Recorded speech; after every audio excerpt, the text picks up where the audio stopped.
नमस्कार मंडळी, काय मग मजेत ना? मजेत राहा आणि वेगवेगळे पदार्थ असेच करून खावा. आज आपण इडलीच्या पिठापासून 4 प्रकार पाहणार आहोत. त्यामध्ये आपण सर्वप्रथम मिक्स भाज्यांचे आप्पे करणार आहोत. त्यासाठी आपण मुळा, सिमला मिरची, टॉमॅटो, कांदा हे सगळं साहित्य मिक्स करणार आहोत. पिठामध्ये आपण सर्व टाकलं आहे. त्यामध्ये आपण शेजवान सॉस पण ॲड केला आहे आणि सर्व साहित्य एकत्र करून घेणार आहोत. शेजवान सॉसने खूप छान चव लागते. अशा प्रकारे करून बघा, मुलं आवडीने खातील. हे जे आप्पे आहेत त्याला तुम्हाला चटणी, सॉस, सांबार काही करायची गरज नाही, कारण आपण मुळातच त्यामध्ये सॉस टाकला आहे. त्याने एकदम अप्रतिम अशी चव लागते. सगळं पीठ एकत्र करून घेतले. आप्पे पात्र आपण गरम करायला ठेवले गॅसवर. मी तुम्हाला दाखवण्यासाठी ठेवलं आहे की जेणेकरून तुम्ही जेव्हा आप्पे पात्रामध्ये पीठ ओतता तेव्हा सर्वप्रथम आपण कढईच्या ज्या आहेत बाजू त्या भरायच्या आहेत, मध्ये नाही भरायचं. कारण मध्ये जर भरलं तर मध्ये त्याला गॅसची फ्लेममध्ये बरोबर मधोमध असते, ते मधले जे आप्पे आहेत ते करपले जातात. म्हणून आपण सर्वप्रथम अगोदर ज्या कढईच्या बाजू आहोत त्या आपण भरून घेणार आहोत आणि त्या भरून झाल्या की नंतर आपण शेवटी मध्ये ओतणार आहोत, जे की आप्प्याचं साहित्य आहे. ते मिश्रण आपण तयार केलं आहे ते अशा प्रकारे भरून घ्यायचं आहे. नंतर भरून झालं की आपण झाकण ठेवायचे. झाकण ठेवून 5 मिनटं मंद गॅसवर शिजून द्यायचे आणि नंतर पुन्हा झाकण काढून 5 मिनटांनी पलटी करून घ्यायच्या. दोन्ही बाजू शेकून घ्यायच्यात, म्हणजे छान होतात आप्पे. बघा किती सुंदर झालेत. सॉसबरोबर पण खाऊ शकता, चटणीबरोबर पण तुम्ही खाऊ शकता. बघा किती जाळी सुंदर झाली आहे. जे की आपले इडलीचं जे बॅटर आहे त्यापासून आपण छानपैकी भाज्यांचे आप्पे तयार केले आहेत. आपण चटणीबरोबर पण खाऊ शकता, अशीच पण खाऊ शकता. त्यानंतर आपण मिक्स व्हेजिटेबल इडली करणार आहोत. त्यामध्ये पण आपण भाज्यांचा वापर केला आहे. किती सुंदर होती बघा, कलरफुल इडली, खायला पण पौष्टिक. आणि आपण ज्या 4 रेसिपी केल्या त्याला आपण अजिबात तेलाचा वापर केला नाही, म्हणजे पौष्टिकच खाणं झालं की नाही. घरचं जेवण असतं ते पौष्टिकच असतं, सात्विक, पौष्टिक.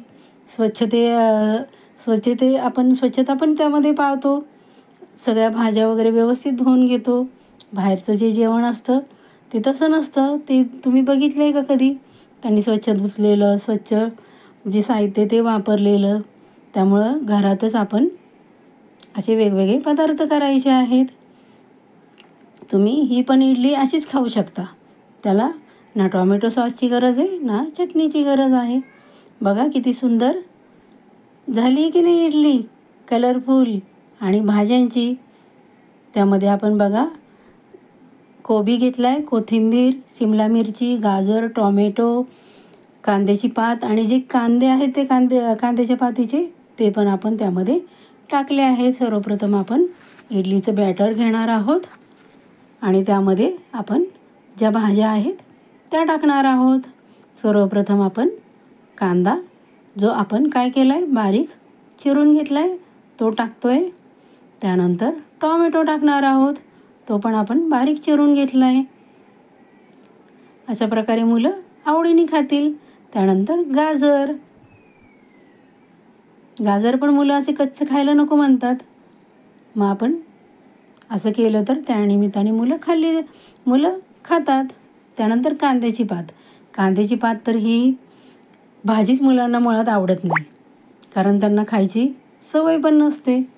मग अशा निमित्ताने तुम्ही ती त्यामध्ये टाकू शकता. तुमच्याकडे जर अजून भाज्या अवेलेबल असतील तर त्या पण तुम्ही त्यामध्ये टाकू शकता, कारण त्यानिमित्त मुलं खातील. काकडी खातात मुलं. आणि सर्वात महत्त्वाचं म्हणजे कोबीची भाजी तर कुणालाच आवडत नाही, बरोबर आहे की नाही. आणि कोथिंबीर टाकली त्यानिमित्ताने मुलं कोबीची भाजी पण खातील. आणि आपण लाल तिखट टाकणार आहोत चवीसाठी. तुम्हाला जर हवं असेल तर तुम्ही हिरवी मिरची पण टाकू शकता. आणि चवीसाठी आपण मीठ टाकले, कारण आपण त्यामध्ये काय ॲड केले, भाज्या ॲड केल्या आहे. इडलीच्या पिठामध्ये आपण ऑलरेडी मीठ टाकलेलंच आहे, पण तरीसुद्धा आपण भाज्या टाकल्यात म्हणून थोडंसं मीठ टाकणार आहोत. आणि सर्व साहित्य व्यवस्थित हलवून घेणार आहोत. बघा सुंदर वाटते की नाही इडलीचं बॅटर. त्यानंतर आपण इडली पात्राला थोडंसं नॉमिनल त्या इडल्या निघण्यासाठी तेल लावून घेतलं आहे. आणि जे आपण बॅटर तयार केलं आहे सगळ्या भाज्या मिक्स करून ते त्यामध्ये आपण टाकणार आहोत आणि आपण वाफेवर शिजवून घेणार आहोत. अशा प्रकारे करून बघा मैत्रिणींनो, खूप सुंदर होतात आणि चव तर अगदी भन्नाटच लागते बघा, आप्यांची पण आणि ह्या इडल्यांची पण. बघा किती सुंदर झाली इडली. बघा दिसते की नाही कलरफुल आणि नैसर्गिक आहे कलर. त्याला आपण वेगळ्या दुसरा जो आहे कलर तो त्याचा वापर आपण केला नाही. भाज्यांमुळे त्याला नॅचरल कलर आला आहे. अशा प्रकारे आपण सर्व इडल्या करून घेणार आहोत. किती सुंदर झाल्यात बघा. अशा प्रकारे तुम्ही करून बघू शकता. बघा किती सुंदर झाली colourful idli, mix vegetable idli. त्यानंतर आपण थोडंसं लाल तिखट त्यावर भुरभुरणार आहोत. ते पण तुम्हाला जर टाकायचं असेल तर टाकू शकता. तुमच्याकडे जर चिली फ्लेक्स अवेलेबल असतील ते पण तुम्ही टाकू शकता. तुमच्या आवडीप्रमाणे तुम्ही वापर करू शकता. खूप सुंदर लागते मिक्स भाज्यांची इडली. बघा किती सुंदर झाली आहे ना. अशा प्रकारे करून बघू शकता. त्यानंतर आपण तिसरा पदार्थ घेऊन आलो आहोत, अप्पम, व्हेजिटेबल अप्पम. त्यासाठी आपण सर्वप्रथम इडलीचं बॅटर घेतलं आहे. इडलीचं जे पीठ आहे ते घेतलं आहे. त्यानंतर आपण कांद्याची पात टाकणार आहोत, कोथिंबीर, कोबी, कांदा, टॉमॅटो आणि गाजर. थोडासा कोबी पण टाकला आहे आणि थोडंसं चवीसाठी मीठ टाकणार आहोत. सर्व साहित्य व्यवस्थित हलवून घ्यायचं आहे, म्हणजे बॅटर सगळीकडे लागेल त्याला. त्यानंतर आपण पॅन किंवा तवा आपण गॅसवर ठेवणार आहोत. बघा व्यवस्थित तापला आहे तवा. त्यानंतर आपण छोटे छोटे अप्पम करणार आहोत. मुलं बघा असे वेगवेगळे पदार्थ केले तर खूप आवडीने खातात. जर आपण घरात आवडीने केलं तर मुलं पण खातात. मग बाहेरचं खायला त्यांना नको असतं. मग घरात जर आपण वेगवेगळे पदार्थ केले तर बाहेरचं ते मागणारच नाहीत खायला. म्हणूनच असे वेगवेगळे पदार्थ तुम्ही घरात बनवू शकता. हे बघा असे छोटे छोटे अप्पम करणार आहोत. किती सुंदर दिसत आहेत बघा. घरचे पदार्थ ते घरचेच पदार्थ. आईच्या हातची चव उगीचच म्हटलं नाही बघा. घरच्या अन्नपूर्णेने जर मन लावून जेवण बनवलं ना तर ते घरात सर्वांना खूपच आवडतं. आणि ते आपण प्रेमाने बनवतो म्हणून तर त्यामध्ये वेगळीच चव असते. त्यानंतर आपण झाकण ठेवून अप्पम शिजवून घेणार आहोत. बघा किती सुंदर झाले मिक्स व्हेजिटेबल अप्पम. अशा प्रकारे मुलांना तुम्ही वेगवेगळे पदार्थ खाऊ घालू शकता. त्यानंतर आपण मसाला डोसा पाहणार आहोत, जो की खायला अगदीच खूपच भन्नाट चवीचा लागणार आहे. बघा किती सुंदर दिसतोय.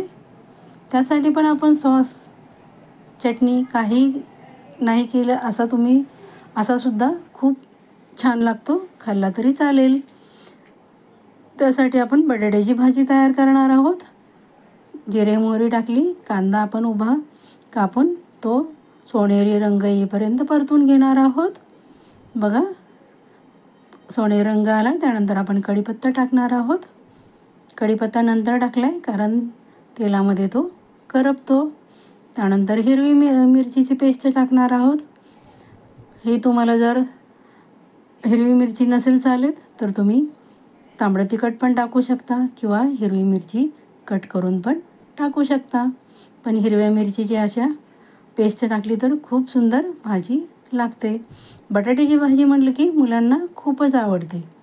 पण तुम्ही जर हा डोसा तयार अशा प्रकारे करून बघितला तर खूपच अप्रतिम लागतो बघा. चव पण खूप सुंदर लागते. असं आपण मंद गॅसवर सगळं शिजवून घेतलं आहे. त्यानंतर आपण हळद टाकणार आहोत.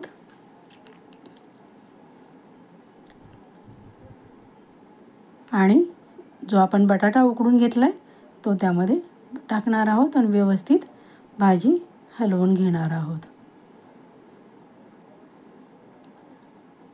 चवीप्रमाणे मीठ टाकलं आहे.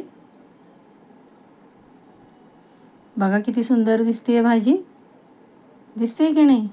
अशीच भाजी खावीशी वाटते. त्यानंतर कोथिंबीर टाकली आपण आणि व्यवस्थित सर्व भाजी हलवून घेणार आहोत.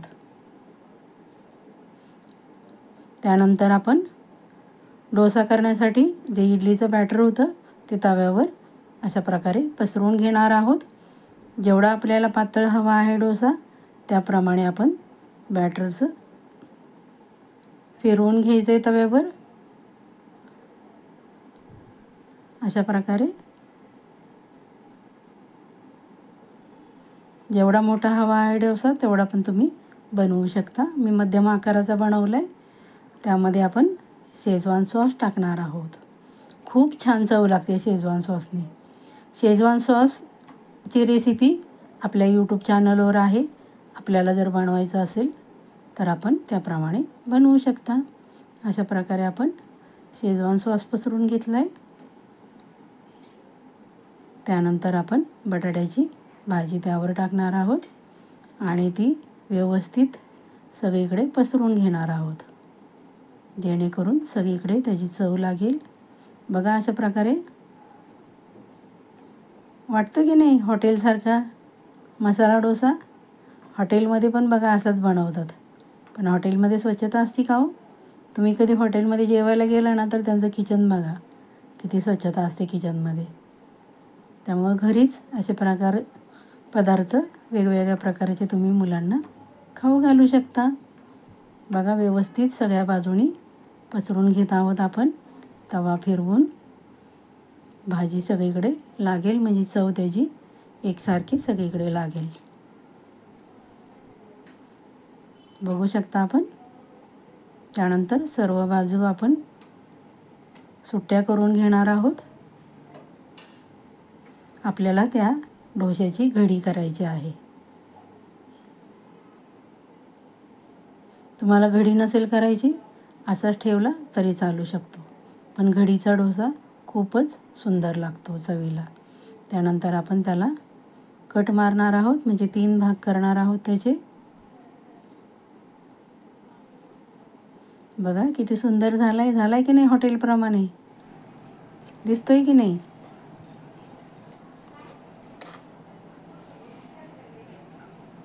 बघा किती सुंदर झालाय. चव तर अगदी अप्रतिम लागते. अशा प्रकारे करून बघा. माझी रेसिपी शेवटपर्यंत पाहिल्याबद्दल धन्यवाद.